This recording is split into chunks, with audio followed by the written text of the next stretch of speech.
नमस्कार मित्रांनो, इन्व्हेस्टमेंट माहिती यूट्यूब चॅनलवर तुमच्या सगळ्यांचे स्वागत आहे.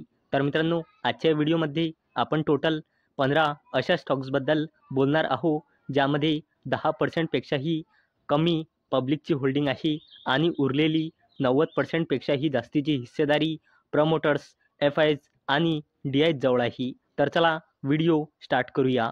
तर सगळ्यात पहिले बोलूया कोल इंडिया लिमिटेडबद्दल. तर मित्रांनो, या कंपनीमध्ये पब्लिकची होल्डिंग आहे फक्त 5.59% आणि मित्रांनो उरलेली 90% पेक्षाही जास्तीची हिस्सेदारी प्रमोटर्स, एफ-आयज आणि डी-आयज जवळ आहे. इथे तुम्ही बघू शकता. चला आता बोलूया TCSबद्दल, म्हणजे टाटा कन्सल्टन्सी सर्व्हिसेस लिमिटेडबद्दल. तर मित्रांनो, या कंपनीमध्ये पब्लिकची होल्डिंग आहे फक्त 4.63% आणि मित्रांनो उरलेली 90% पेक्षाही जास्तीची हिस्सेदारी प्रमोटर्स, एफ-आयज आणि डी-आयज जवळ आहे.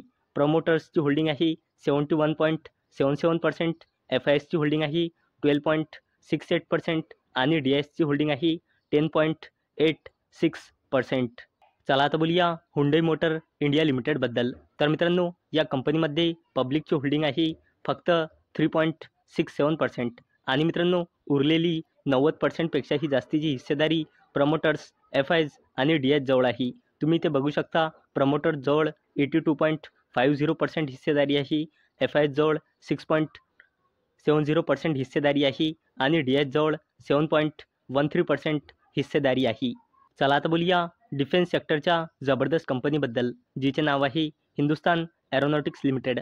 तर मित्रांनो, या कंपनीमध्ये पब्लिकची होल्डिंग आहे फक्त 7.95% आणि उरलेली 90% पेक्षाही जास्तीची हिस्सेदारी प्रमोटर्स, एफ-आयज आणि डी-आयजची आहे. प्रमोटर्सची होल्डिंग आहे 71.64%, एफ-आयजची होल्डिंग आहे 12.26% आणि डी-आयजची होल्डिंग आहे 8.13%.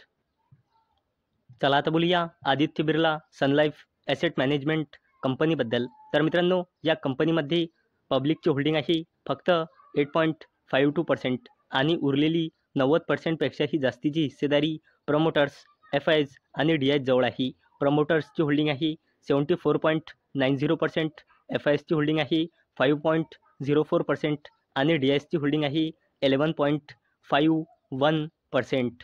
चला आता बोलूया L&T टेक्नॉलॉजी सर्व्हिसेस लिमिटेडबद्दल. तर मित्रांनो, या कंपनीमध्ये पब्लिकची होल्डिंग आहे फक्त 7.85% आणि उरलेली 90% पेक्षाही जास्तीची हिस्सेदारी प्रमोटर्स, एफ-आयज आणि डी-आयजची आहे. प्रमोटर्सची होल्डिंग आहे 73.66%, एफ-आयजची होल्डिंग आहे 4.19% आणि डी-आयजची होल्डिंग आहे 14.30%. चला आता बोलूया टॉरेंट फार्मास्युटिकल्स लिमिटेडबद्दल. तर मित्रांनो, या कंपनीमध्ये पब्लिकची होल्डिंग आहे 7.17% आणि उरलेली 90% पेक्षाही जास्तीची हिस्सेदारी प्रमोटर्स, एफ-आयज आणि डी-आयजची आहे. प्रमोटर्सची होल्डिंग आहे 68.31%, एफ-आयजची होल्डिंग आहे 16.17% आणि डी-आयजची होल्डिंग आहे 8.25%. चला आता बोलूया SCL टेक्नॉलॉजीज लिमिटेडबद्दल. तर या कंपनीमध्ये पब्लिकची होल्डिंग आहे 4.42% आणि उरलेली 90% पेक्षाही जास्तीची हिस्सेदारी प्रमोटर्स, एफ-आयज आणि डी-आयज जवळ आहे. प्रमोटर्सची होल्डिंग आहे 60.82%, एफ-आयजची होल्डिंग आहे 19.38% आणि डी-आयजची होल्डिंग आहे 15.21%. चला आता बोलूया अडानी ग्रुपच्या दिग्गज कंपनीबद्दल, जिचे नाव आहे अडानी टोटल गॅस लिमिटेड. तर या कंपनीमध्ये पब्लिकची होल्डिंग आहे फक्त 5.85% आणि उरलेली 90% पेक्षा जास्तीची हिस्सेदारी प्रमोटर्स, एफ-आयज आणि डी-आयज जवळ आहे. प्रमोटर्सची होल्डिंग आहे 74.80%, एफ-आयजची होल्डिंग आहे 13.06% आणि डी-आयजची होल्डिंग आहे 6.27%. चला आता बोलूया मॅनकाइंड फार्मा लिमिटेडबद्दल. तर मित्रांनो, या कंपनीमध्ये पब्लिकची होल्डिंग आहे फक्त 2.89% आणि उरलेली 90% पेक्षाही जास्तीची हिस्सेदारी प्रमोटर्स, एफ-आयज आणि डी-आयज जवळ आहे. प्रमोटर्सची होल्डिंग आहे 72.71%, एफ-आयजची होल्डिंग आहे 13.34% आणि डी-आयजची होल्डिंग आहे 11.05%. चला आता बोलूया हॅप्पी फॉर्गेन्स लिमिटेडबद्दल. तर या कंपनीमध्ये पब्लिकची होल्डिंग आहे फक्त 2.05% आणि उरलेली 90%पेक्षाही जास्तीची हिस्सेदारी प्रमोटर्स, एफ-आयज आणि डी-आयज जवळ आहे. प्रमोटर्सची होल्डिंग आहे 78.60%, एफ-आयजची होल्डिंग आहे 2.28% आणि डी-आयजची होल्डिंग आहे 17.06%. चला आता बोलूया पी-एन गाडगिल ज्वेलर्स लिमिटेडबद्दल. तर या कंपनीमध्ये पब्लिकची होल्डिंग आहे फक्त 9.60% आणि उरलेली 90%पेक्षाही जास्तीची हिस्सेदारी प्रमोटर्स, एफ-आयज आणि डी-आयजची आहे. प्रमोटर्सची होल्डिंग आहे 83.11%, एफ-आयजची होल्डिंग आहे 1.93% आणि डी-आयजची होल्डिंग आहे 5.34%. आता बोलूया ABB इंडिया लिमिटेडबद्दल. तर मित्रांनो, या कंपनीमध्ये पब्लिकची होल्डिंग आहे फक्त 7.45% आणि उरलेली 90%पेक्षाही जास्तीची हिस्सेदारी प्रमोटर्स, एफ-आयज आणि डी-आयजची आहे.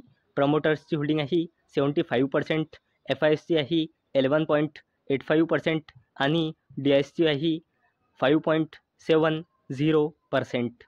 चला आता बोलूया LTI माइंडट्री लिमिटेडबद्दल. तर या कंपनीमध्ये पब्लिकची होल्डिंग आहे फक्त 8.96% आणि उरलेली 90%पेक्षाही जास्तीची हिस्सेदारी प्रमोटर्स, एफ-आयज आणि डी-आयज जवळ आहे. प्रमोटर्सची होल्डिंग आहे 68.57%, एफ-आयजची होल्डिंग आहे 7.45% आणि डी-आयजची होल्डिंग आहे 14.88%. चला आता बोलूया आस्क ऑटोमोटिव्ह लिमिटेडबद्दल. तर मित्रांनो, या कंपनीमध्ये पब्लिकची होल्डिंग आहे फक्त 6.47% आणि उरलेली 90%पेक्षाही जास्तीची हिस्सेदारी प्रमोटर्स, एफ-आयज आणि डी-आयज जवळ आहे. प्रमोटर्स जवळ आहे 78.95%, एफ-आयज जवळ आहे 9.91% आणि डी-आयज जवळ आहे 4.66%. तर मित्रांनो, अपेक्षा आहे हा व्हिडिओ तुम्हाला आवडला असेल. तर मित्रांनो, जर तुम्हाला हा व्हिडिओ आवडला असेल तर या व्हिडिओला लाईक करा. आणि मित्रांनो, हा व्हिडिओ फक्त आणि फक्त एज्युकेशन पर्पजसाठी बनवलेला आहे. माझ्याकडून काहीही रेकमेंडेशन नाही की तुम्ही या स्टॉक्सना बाय करा, सेल करा किंवा होल्ड करा. तर चला भेटूया नेक्स्ट व्हिडिओमध्ये. तोपर्यंत टाटा, बाय बाय.